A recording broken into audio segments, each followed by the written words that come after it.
Organiser un raid automobile dans des conditions difficiles sur un parcours de 30 000 km, c'était le pari audacieux d'André Citroën, organisateur de sa 3e expédition, la Croisière jaune.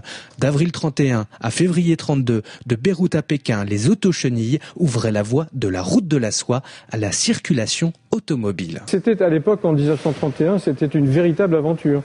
D'abord parce que les pays n'étaient pas constitués comme ils le sont aujourd'hui. Il y avait beaucoup de conflits, de guerres.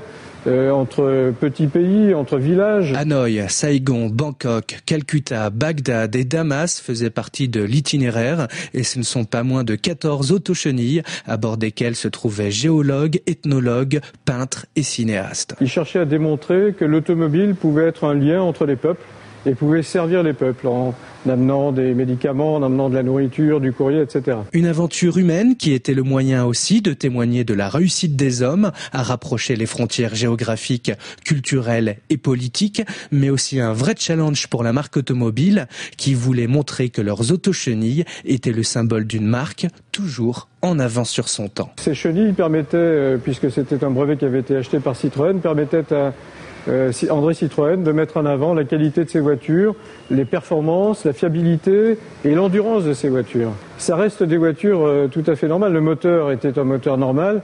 Il y a des choses qui étaient renforcées, le refroidissement de l'eau du moteur, l'électricité était renforcée. Il y avait pas mal de choses qui étaient adaptées aux conditions hivernales puisque les températures ont atteint moins 35 degrés sur le parcours.